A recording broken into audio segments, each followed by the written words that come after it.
La vente des voitures électriques explose en Norvège. 200 véhicules électriques Bolt EV achetés par la Ville de Montréal très bientôt. 6,7 millions d'investissements du fédéral chez Ad Énergie de Shawinigan. Le Grand Prix de Trois-Rivières participe à l'organisation du Grand Prix de Formule E de Montréal. La Tesla 3 produite à 5000 exemplaires par semaine dès le mois d'octobre. Un entretien avec Richard Trudeau, administrateur de la page Facebook Kia Soul EV Québec. Certaines règles de courtoisie aux bornes de recharge rapides. Tout ça et bien plus encore dans ce nouvel épisode de la balado-diffusion Silence, on roule.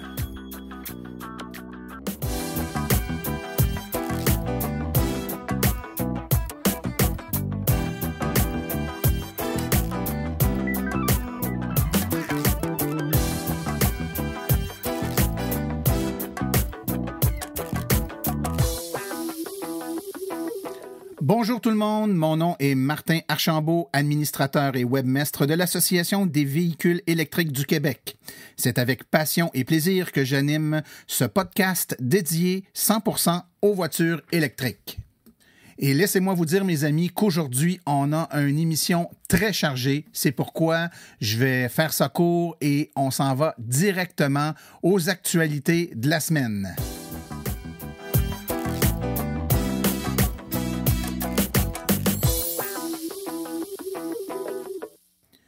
Voici maintenant le temps de parler des actualités du monde des véhicules électriques. On a plusieurs nouveautés cette semaine et dans les dernières semaines. La toute première qui attire notre attention, c'est la Tesla Model 3 qui pourrait prendre le titre de la voiture la plus américaine. Eh bien oui, la Tesla Model 3... qui devrait se produire là, au deuxième trimestre de cette année, pourrait voir ces véhicules être fabriqués à 95% aux États-Unis, ce qui en ferait la voiture la plus américaine disponible sur le marché.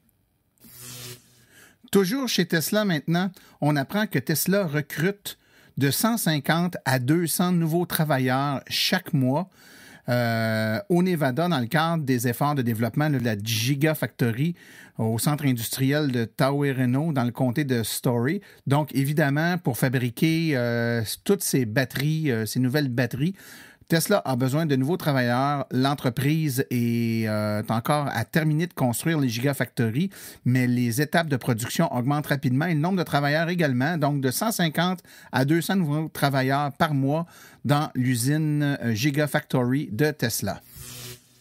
Comme le dit le proverbe, jamais 203. Alors, toujours chez Tesla, si on parle de la Tesla Model 3, la production à grand volume devrait débuter dès le mois d'octobre avec près de 5000 unités par semaine de prévues. Donc, lors de la conférence de presse des états financiers de Tesla qui a eu lieu il y a 2 semaines, le PDG Elon Musk a laissé filtrer quelques informations intéressantes aux journalistes présents concernant la Model 3. Ça a évidemment fait monter le cours de l'action là, de près de 4 $ après la clôture des marchés financiers cette journée-là. Donc, le développement, la chaîne d'approvisionnement et la fabrication de la Model 3 sont en voie de soutenir la livraison en grand volume, au deuxième semestre de 2017, tel que prévu. Et dès le début février cette année, Tesla avait commencé à construire là, des prototypes de la Model 3 dans le cadre des essais continus de la conception et de la fabrication. Mais on s'attend là, à ce que la production de plus grand volume, à 5000 unités par semaine, sera en fonction dès le mois d'octobre. Maintenant, la municipalité de Lac-Simon, en Outaouais, sera très fière d'accueillir les électromobilistes au bord de son beau lac et profiter ainsi de la nouvelle borne niveau 2, 240 volts du circuit électrique, qui a été installée au 849 chemin du Tour du Lac, près de la marina et de la plage publique. Cette borne offre un panorama champêtre qui saurait séduire les touristes voulant s'offrir une escapade en nature et la municipalité offre en saison hivernale une expérience remarquée en matière de ski de fond et de raquettes. Donc, on invite nos amis qui aiment le sport d'hiver ou encore l'été qui aiment jouir de la présence d'un lac pour aller faire un petit tour en Outaouais dans la municipalité de Lac-Simon. Une toute petite nouvelle qui risque d'en séduire plus d'un. Eh bien, on apprend qu'officiellement, l'autonomie de la Volkswagen e-Golf 2017 sera augmenté de plus de 50 %. Donc, ça amène l'autonomie de 133 km précédente à tout près de 200 km pour la nouvelle version de la Volkswagen e-Golf, évidemment évaluée par l'EPA. On se compare souvent avec nos amis de la Norvège. Ils sont rendus un étalon quand vient le temps de regarder les mesures, les incitatifs et le tournant vers les voitures électriques. Eh bien, on apprend qu'en Norvège, 37 % des véhicules neufs vendus sont des véhicules électriques. Donc, à la lumière de cette tendance récente, le ministre norvégien des Transports a récemment déclaré publiquement qu'il était réaliste que les ventes des nouveaux moteurs à combustion interne puissent cesser complètement dans son pays d'ici 2025. Ça, c'est quand même demain matin quand on y pense. Et lorsqu'on demande aux Norvégiens quel aura été l'incitatif le plus important pour eux, ce qui leur aura permis de faire le saut vers les véhicules électriques, eh bien, en tête de piste, on a l'accès gratuit sur les routes payantes. Donc, beaucoup de routes à péage en Norvège qui sont gratuites pour les voitures électriques. Le deuxième, c'est l'absence de taxes à l'achat du véhicule. On sait là qu'en Norvège, les véhicules à essence sont très fortement taxés et les véhicules électriques sont exempts de taxes. Arrive ensuite en troisième et quatrième place, évidemment, les faibles coûts pour l'énergie, donc l'électricité qui est beaucoup moins chère que l'essence, et finalement, les accès aux voies réservées pour les autobus. Vous n'êtes pas sans savoir que Montréal accueillera le Grand Prix de voitures électriques, la grande finale de la Formule E. Ça sera à Montréal en juillet prochain. Eh bien, la Fédération internationale de l'automobile, la FIA, a fait confiance à l'équipe du Grand Prix de Trois-Rivières pour prendre en charge une partie de l'organisation en juillet prochain à Montréal. Le directeur général de GP3R, Dominique Fugère, a confirmé que ses équipes de direction de course, de sauvetage de piste et de sécurité médicale ont été choisies pour s'occuper des 2 courses de Formule E les 29 et 30 juillet prochains. L'ancien chef de cabinet du ministère de l'Environnement de l'Ontario démissionne pour aller travailler, devinez où? Chez Tesla. En effet, le chef de cabinet du ministre ontarien de l'Environnement, Ian Mearns, a quitté son poste plus tôt ce mois-ci pour aller travailler chez Tesla. Et à la suite de l'annonce, certains politiciens ont soulevé des questions au sujet de possibles conflits d'intérêts en ce qui a trait aux incitatifs très généreux offerts pour les véhicules électriques en Ontario. Ça peut aller, je vous le rappelle, jusqu'à 14 000 $ à l'achat d'un véhicule. Une annonce d'un investissement majeur maintenant. Un investissement fédéral de 6,7 millions de dollars chez Add Energy à Shawinigan. Le ministère de l'Environnement et du Changement climatique, Catherine McKenna, et le ministère du Commerce international, François-Philippe Champagne, ont dévoilé un investissement fédéral important à Add Energy. Add Energy, qui est un producteur de solutions de recharge pour véhicules électriques. Donc, c'est un soutien de 6,7 millions de dollars de Ressources naturelles Canada. Bien entendu, il va y avoir d'autres argent pour le projet total, qui est un projet de 16,9 millions de dollars. Add Energy elle-même investira 7,3 millions de dollars. Et il y aura également 748 000 $ du ministère de l'Économie, de la Science et de l'Innovation du Québec et 1,9 million de dollars qui vont provenir de différents partenaires privés. Au terme de ce projet, ça sera 86 emplois permanents créés au Canada sur 5 ans. Et tout cela permettra d'éviter, espérons-le, 880 000 tonnes de gaz à effet de serre.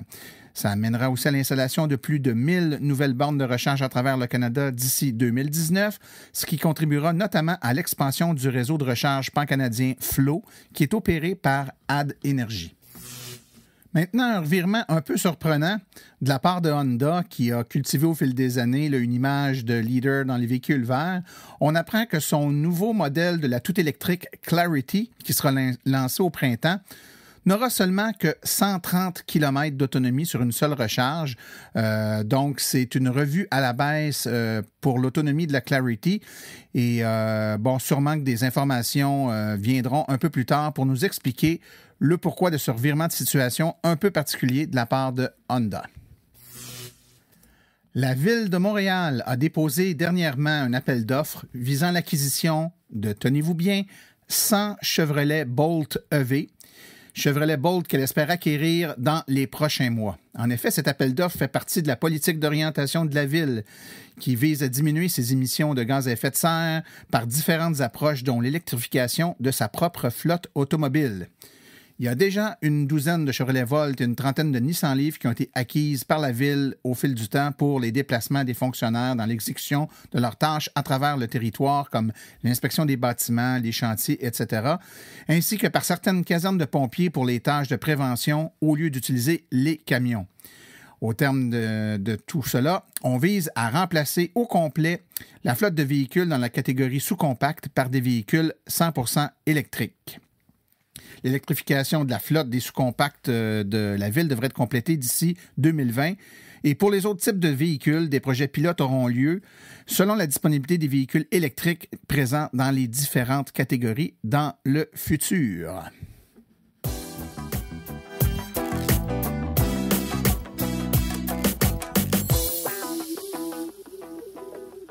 Alors, me voici en présence de M. Richard Trudeau. Richard, qui est un des membres fondateurs de la page Facebook qui est dédiée aux amateurs de Kia Soul EV. Je vais le laisser lui-même se présenter puis parler un peu de sa page. Bonjour, Richard.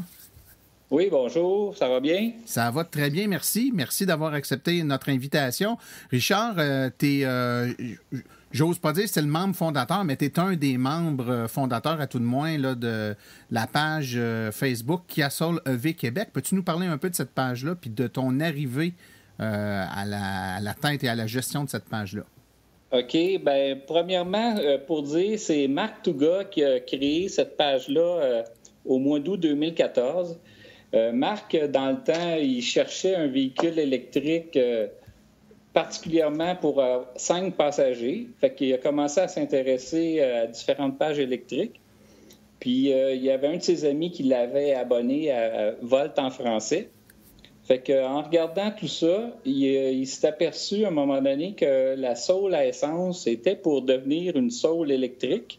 Fait que ça l'intéressait beaucoup, surtout qu'il y avait 5 places. Fait que c'est là qu'est venue l'idée de créer une page Facebook pour la Kia Soul EV au Québec en français. Fait que c'est une page Facebook qui traite de la Soul EV uniquement. Puis la particularité qu'on essaie de faire dans cette page-là, c'est qu'on veut que ça soit facile de faire des recherches sur la Soul EV. Fait que on essaie de demander aux gens de ne pas mettre des publications sur, je donne un exemple, la Hyundai Ioniq. C'est pas une page pour parler des Hyundai Ioniq. Fait que ça facilite les recherches des gens quand ils veulent chercher, je sais pas moi, préchauffage, ils font une recherche puis ils trouvent facilement. On a aussi créé un guide. C'est moi qui l'ai créé. C'est un guide pour les débutants.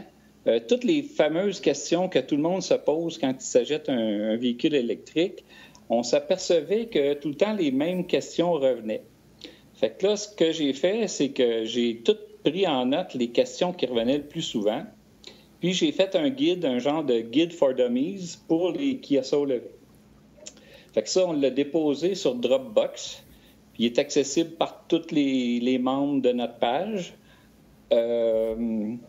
Puis aussi, on a mis aussi les guides du propriétaire de toutes les années modèles de la Kia Soul EV. Fait que si les gens ils ont juste à aller dans la page description de notre page, puis ils peuvent accéder aux différents guides. Okay. Fait que ça, c'est vraiment bien de ce côté-là. Donc, c'est pas juste une page où les gens peuvent parler entre eux, puis s'échanger de l'info, puis poser des questions. Il y a également des recueils d'informations qui sont déjà là, qui peuvent télécharger, dans le fond. Là. Oui, c'est ça. On essaie de faciliter la vie en ayant des guides comme pour consulter. C'est sûr que tous les trucs, les photos de voyage, les expériences de vie des électromobilistes de Kia Soul EV partagent ça sur notre page. Quelque chose que je n'ai pas noté, que je n'ai pas dit encore, c'est que c'est Marc Touga qui l'a créé, la page, mais à ça, c'est greffé Roch Lantier, puis Annick Gionnet. Puis c'est Annick Gionnet qui était directrice de l'AVEC de la région Laval à un moment donné. Elle avait un peu plein ses bottines avec la direction de Laval. Fait qu'elle m'a demandé de l'appuyer sur la page qu'il y a Saules Levées Québec. Fait que c'est là que je suis rentré dans le portrait. OK. Puis étant donné que c'est vraiment une passion pour moi, les véhicules électriques, puis c'est comme vous êtes ma deuxième famille, ben je participe beaucoup, je réponds beaucoup aux commentaires des gens. Fait que je suis devenu un peu l'administrateur principal de cette page-là. Ouais. Ah, c'est définitivement un monde de passion, là, les gens qui trippent ces autos électriques. On le voit beaucoup. Nous, à l'association, on le voit. Puis les différents groupes d'intérêt liés aux voitures électriques, là, il y a plusieurs personnes qui nous décrivent la même chose que tu dis là, Richard. Là, c'est que ça devient, à un moment donné, une passion très grande, puis ils se mettent à mettre énormément de temps. Hein? Faut être capable, après ça, de gérer son temps puis de s'assurer qu'on réussit à se garder un peu de temps pour soi, parce que très vite, là, on se rend compte que c'est passionnant, puis les gens ont beaucoup de questions. Hein? C'est pas statique, là. Les gens qui vont sur les pages Facebook, qui sont habitués de voir un post aux 2 semaines, là, c'est pas ça là, sur vos pages. Non. C'est plusieurs dizaines de posts par jour. Là. Même des fois, là, quand il y a des sujets plus chauds, là, ça peut être des centaines de posts par jour qui sont mis là-dessus. Là. Il y a de l'activité. Ah oui, beaucoup.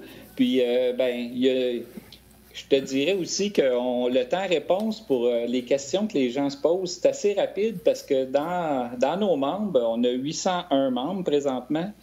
Dans nos membres, il y a des lève-tôt, puis il y a des couche-tard comme moi. Fait que moi, la fin de semaine, c'est pas rare que je me couche à 3 heures, 4 heures du matin. Fait que quand quelqu'un pose une question à minuit, ben moi, je réponds tout de suite. Fait que quand il reprend son Facebook le lendemain matin, ben il a sa réponse tout de suite. Puis la même chose pour ceux qui posent des questions très tôt le matin, ben il y a du monde, beaucoup de monde le matin, tu sais. Fait que les réponses sont vite, là. Les gens sont surpris, les nouveaux acheteurs sont surpris du temps-réponse qu'ils ont dans cette famille-là. Ah, c'est pas mal impressionnant. Écoute, je remarquais aussi que au-delà d'être une communauté où les gens peuvent aller poser leurs questions, puis parfois valider des perceptions qu'ils ont, ou en tout cas chercher quelqu'un qui va corroborer là, des trucs qu'ils ont entendus ou valider des affaires. Donc, ça peut être parfois très technique, puis d'autres fois très question de base. Une question que je me posais, les gens qui deviennent membres de votre page, puis qui suivent vos activités, puis qui se mettent à écrire, viennent d'où ces gens-là? C'est-tu principalement des nouveaux, des futurs acquéreurs de véhicules, ou c'est surtout des gens qui en ont déjà? C'est votre population, c'est quoi? Bien, comme je te disais, on a 801 membres. Puis en décembre, on a fait un sondage à savoir combien de ces membres-là avaient présentement des Saules Levées. Puis il y en a au moins 100 qui ont répondu qu'il y en avait présentement sur les 800. Moi, je te dirais peut-être qu'il y en a qui n'auraient pas répondu. Puis moi, j'ai l'impression qu'il y a à peu près 300 propriétaires sur les 800 qui ont des Saules, parce qu'on voit, là, d'après les réponses, c'est pas toujours les 5-6 mêmes qui répondent. Il y en a beaucoup que je vois qui répondent à des questions techniques, puis que par leurs réponses, on voit qu'ils ont des Kia Soul. Ouais. C'est ça. Fait que je pense que peut-être un bon 300 là, devrait être propriétaire de Soul dans la gang. C'est quand même une proportion importante des membres qui n'en ont pas. Oui. Ce que ça veut dire, en tout cas, moi, ce que ça me dit, c'est que certaines personnes pourraient avoir tendance à penser que c'est des groupes d'intérêt pour les très, très, très techno ou très techniques là, pour les gens qui connaissent ça. Mais non, c'est un endroit où il y a beaucoup de futurs acquéreurs. Donc, j'imagine que toutes les questions sont permises, puis qu'il n'y a, pas de mauvaises questions. Là, les gens qui sont débutants, puis qui ne connaissent rien, puis qui n'osent pas, peuvent aller lire vos guides, vos informations qui sont déjà là, mais peuvent oser poser des questions, puis vous ne serez pas surpris d'avoir des questions de débutants sur la page. Là. Ah non, pas du tout. Puis même, il y a une fois qu'il y a quelqu'un qui a posé une question en disant... je m'excuse, mais c'est une question niaiseuse, tu sais. Puis tout de suite, on lui a dit, tu sais, il n'y a pas de question niaiseuse, là, tu sais, c'est un domaine nouveau, cette affaire-là, des véhicules électriques. Puis toi, tu penses peut-être que c'est une question facile, mais il n'y a pas de gêne à poser une question sur quelque chose qu'on ne connaît pas, là, tu sais. Fait qu'on on essaie de pas... qu'il n'y ait pas de... Oui, c'est ça, qu'il n'y ait pas de gêne à poser des questions, tu sais. Bien, c'est important, ça, cet aspect-là, parce que souvent, les gens osent pas, puis sont gênés, puis ils voient, s'ils viennent de voir passer 3-4 conversations de personnes qui en ont, qui sont un peu plus techniques, puis qui comprennent pas trop de quoi ça parle, ils vont avoir la perception que c'est peut-être pas la place pour eux autres pour poser des questions de débutants, mais je pense que c'est bon de le dire. Non, vous pouvez poser vos questions, puis il y en a beaucoup de débutants sur le site, puis la majorité des gens n'ont pas encore la voiture, donc on a encore beaucoup à apprendre, donc il ne faut pas se gêner pour poser des questions. Il n'y a rien de pire que d'être mal renseigné, puis de ne pas faire les bons choix, puis de regretter après ça de ne pas avoir posé des questions avant. Donc c'est la place et le moment de poser les bonnes questions, là. Oui, exactement. Puis un peu à l'image de ce que Christine fait sur Ma Livre, une passion, à chaque, peut-être 2 fois par mois, on fait le bienvenue aux nouveaux membres. Tu sais, j'écris un petit mot, bienvenue, qu'est-ce qui vous amène sur notre page? Avez-vous l'intention d'acheter une Kia Soul bientôt? Faites-nous un petit topo, de quelle région êtes-vous? C'est quoi vos expériences? Un peu pour que les gens se présentent. Puis en même temps, bien, c'est ça, ça enlève la gêne de revenir plus tard pour poser des questions sur des choses qu'ils ne connaissent pas encore, tu sais. Bien sûr. Tu parlais de Ma Livre, une passion, qui est une autre page dédiée, mais cette fois-là, à la Nissan Leaf. On parlera sûrement dans une prochaine émission avec Christine qui pourra nous parler plus en détail de sa page à elle. J'ai une autre petite question, peut-être une dernière petite question pour clore le sujet sur la page. C'est une page qui est ouverte à tous, c'est-à-dire qu'il n'y a pas d'abonnement ou de... c'est une page qui est cachée, là. C'est ouvert. Si on va sur notre Facebook puis qu'on fait une petite recherche en écrivant Kia Soul EV Québec, on va tomber dessus tout de suite puis on peut devenir membre. Oui, c'est un groupe public. Il faut demander d'être membre, puis là, un des administrateurs l'accepte. Puis à partir de là, les gens peuvent publier sur la page, là. Mais c'est très facile. Puis comme je t'ai dit tantôt, le temps de réponse est assez rapide, là, tu sais, un membre ne reste pas 2 jours à attendre qu'il soit membre. Non. C'est excellent. Écoute, Richard, avant qu'on se laisse, moi, je voudrais pas qu'on passe au silence un élément assez important, c'est que tu as appris tout dernièrement que tu avais été sélectionné pour aller représenter les utilisateurs de Kia Soul en Corée. Donc, tu es invité à aller faire une visite en Corée. Parle-nous donc de ça, c'est spécial un peu. Parle-nous du contexte, puisque c'est cette affaire-là. Oui, c'est un de nos membres, c'est Pierre-Étienne Messier qui m'a envoyé un courriel. C'était l'exposition internationale des véhicules électriques en Corée. Eux, ce qu'ils ont fait, ils ont regardé, ils cherchaient des orateurs pour faire une présentation de leur expérience dans leur pays.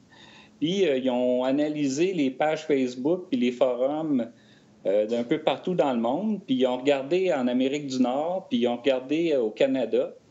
Puis ils ont trouvé notre page Facebook qui était pas mal intéressante avec nos guides, puis toute la façon dont on répondait aux gens.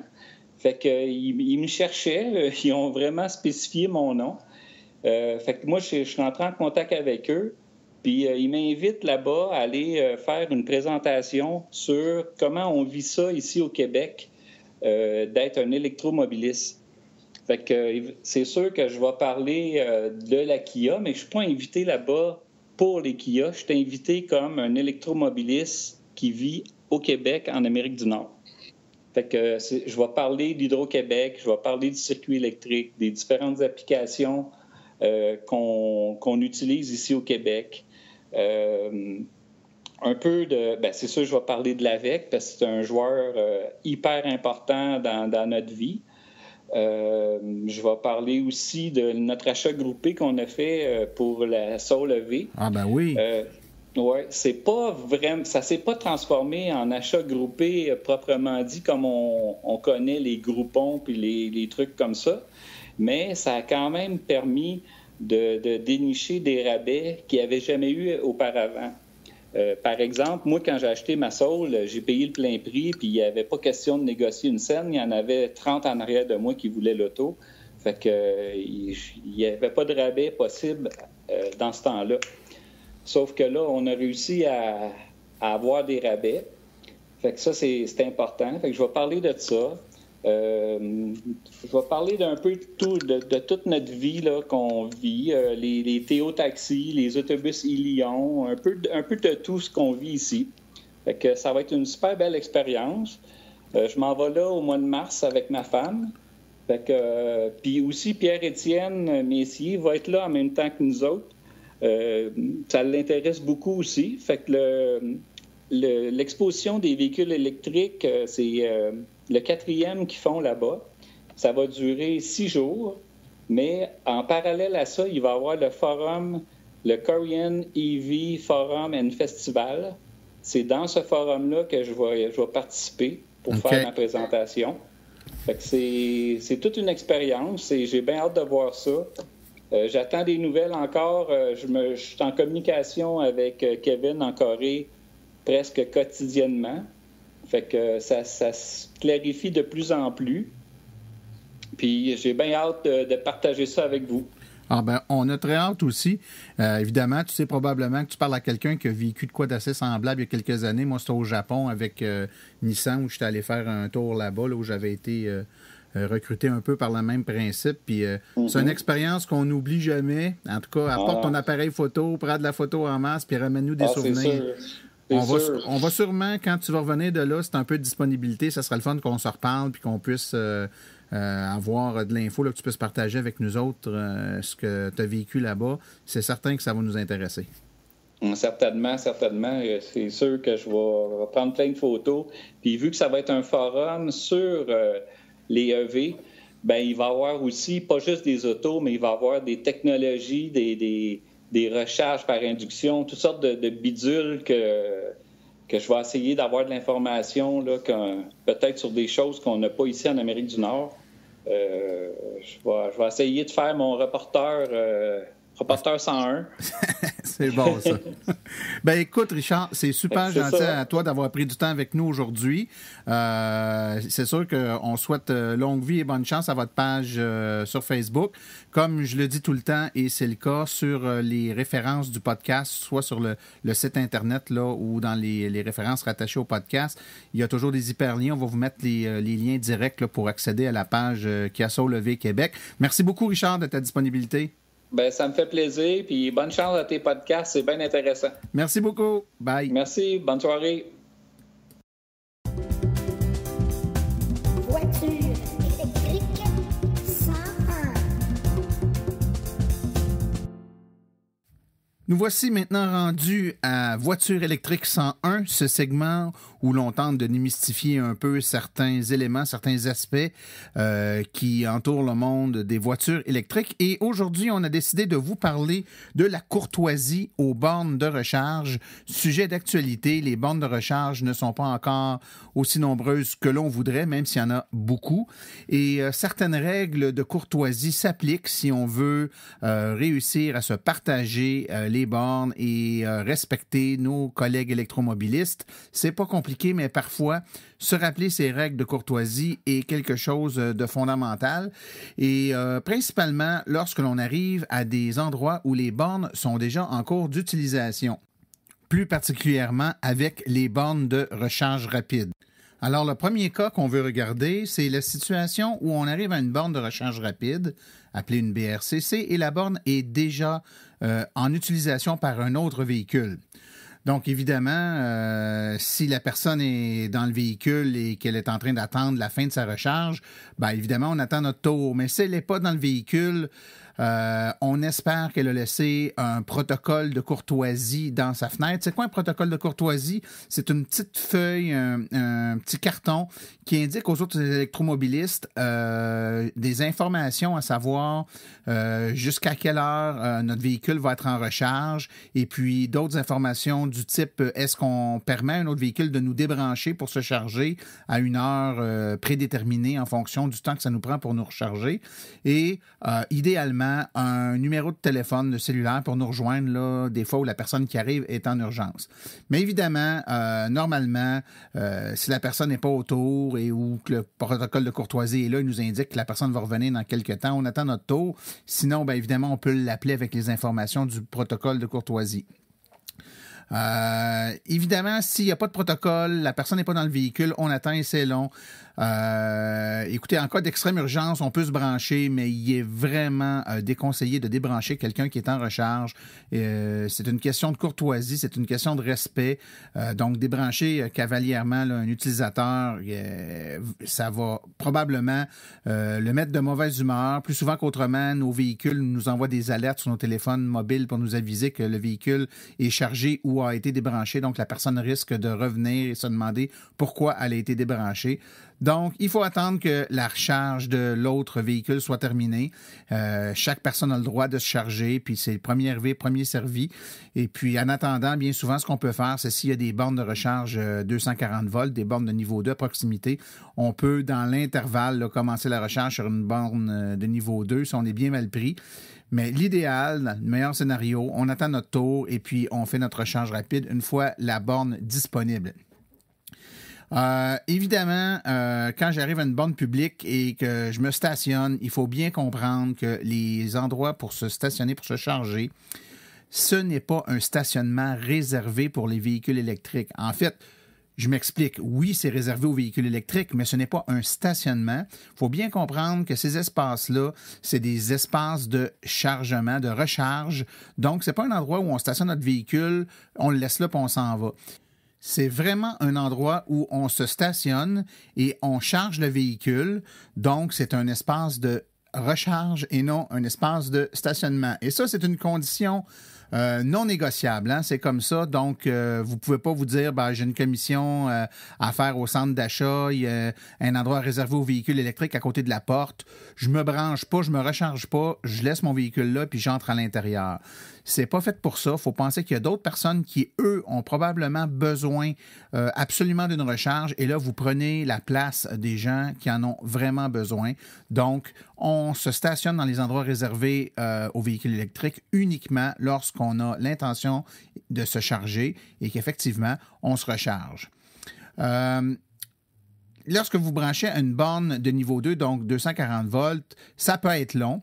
Donc, évidemment, contrairement aux bornes de recharge rapide, à une borne 240 volts, on peut laisser notre véhicule sur place, donc le laisser là et puis s'en aller vaquer à d'autres occupations. Ça serait bien normal. Par exemple, lorsqu'on est dans un magasin, lorsqu'on est dans un stationnement incitatif pour le train de banlieue ou le transport en commun. Donc, c'est normal. Les gens s'attendent à ce qu'on laisse le véhicule là et qu'on s'en aille. Encore une fois, laisser un protocole de courtoisie dans sa fenêtre pour aviser, par exemple, j'arrive à 8 heures le matin, je m'en vais travailler à Montréal pour la journée, mon véhicule va être branché pendant 8 heures de temps à une borne de recharge. Je sais très bien que si je me suis stationné à 8 heures le matin avec, par exemple, une Kia Soul, dans 3 heures et demie plus tard ou 4 heures, mon véhicule va être chargé. Donc, je pourrais très bien laisser mon protocole de courtoisie dans ma fenêtre qui indique qu'à partir de midi, quelqu'un d'autre qui arrive pourrait me débrancher, donc débrancher le pistolet de recharge de mon véhicule pour l'utiliser sur son véhicule à lui qu'il aurait pu stationner adjacent à mon véhicule à moi. Donc, c'est une façon intéressante qui fait en sorte que la personne qui arrive voit le protocole et ne sera pas mal à l'aise, ne sera pas gêné de vous débrancher. Vous lui indiquez clairement que vous n'avez aucun problème à ce qu'on vous débranche à partir de midi parce que vous savez pertinemment qu'à cette heure-là, votre véhicule va être pleinement chargé et que de toute façon, la borne va arrêter de fournir de l'énergie à votre véhicule. C'est toutes des petites règles de courtoisie simples. Vous allez me dire que ça relève de l'évidence, mais quand même, on arrive de plus en plus avec des cas où, contrairement à ce qu'on peut penser, c'est pas un véhicule à essence qui nous bloque la place, c'est un autre véhicule électrique. Il n'y a rien de plus choquant que de se faire bloquer l'espace par un autre véhicule électrique qui utilise mal l'espace de recharge. Donc, voilà, ce sont des petits conseils d'usage. Vous en faites ce que vous en voulez. On n'est pas la police, mais on donne quand même des règles de courtoisie. Si vous allez sur notre site web, et de toute façon, les liens vont être donnés dans les références de la balado-diffusion, vous avez des liens pour télécharger un protocole de courtoisie. Si vous êtes membre de l'association, l'endos de votre carte de membre est un petit protocole de courtoisie que vous pouvez laisser dans votre pare-brise de véhicule. Et on a également un modèle de billet de courtoisie qu'on peut laisser accroché à l'essuie-glace d'un contrevenant, donc quelqu'un qui utiliserait de façon inadéquate un espace de recharge. Donc, c'est un petit billet qui rappelle poliment les grandes lignes d'utilisation. Beaucoup de gens s'achètent un véhicule électrique, puis personne n'a pris le temps de leur expliquer quelles étaient ces règles-là. Donc, de leur rappeler poliment, ça ne peut pas être mauvais. Donc, on vous incite à aller faire un petit tour, puis télécharger ça, garder des copies dans votre véhicule. Ça peut être bien pratique.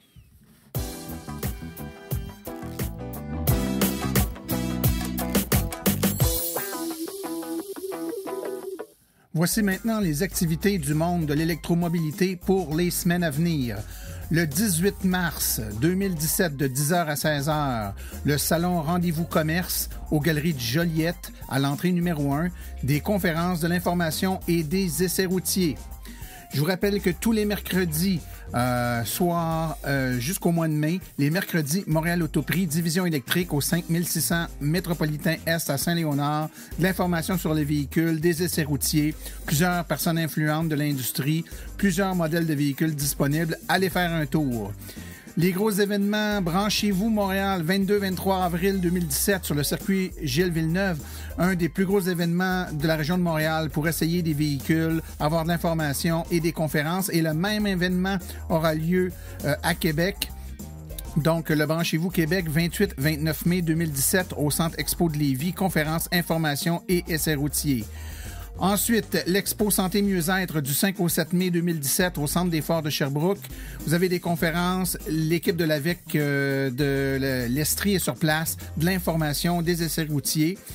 On a maintenant conférence sur les véhicules électriques vendredi le 26 mai 2017 à 8h30 le matin, plus une démonstration de véhicules de 11h30 à 13h au Juvenat de Lévis, 30 rue du Juvenat à Saint-Romuald. Conférence donnée par M. Neil Mathieu, directeur régional Beauce-Appalaches pour l'AVEC. Mardi le 2 mai 2017 à 19h à la Bibliothèque municipale de Saint-Georges-de-Beauce. Encore une conférence donnée par Neil Mathieu, directeur régional Beauce-Appalaches pour l'Association des véhicules électriques du Québec. Et je vous rappelle que du 26 au 28 mai 2017, c'est le Salon du véhicule électrique de Montréal à la Place Bonaventure, essais routiers, conférences, kiosques d'information, divertissement et la quasi-totalité des modèles de voitures disponibles sur le marché seront présents.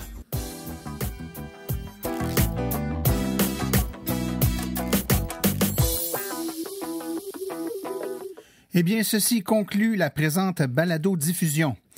L'AVEC remercie tous les collaborateurs, particulièrement M. Richard Trudeau de la page Facebook Kia Soul EV Québec pour sa participation aujourd'hui.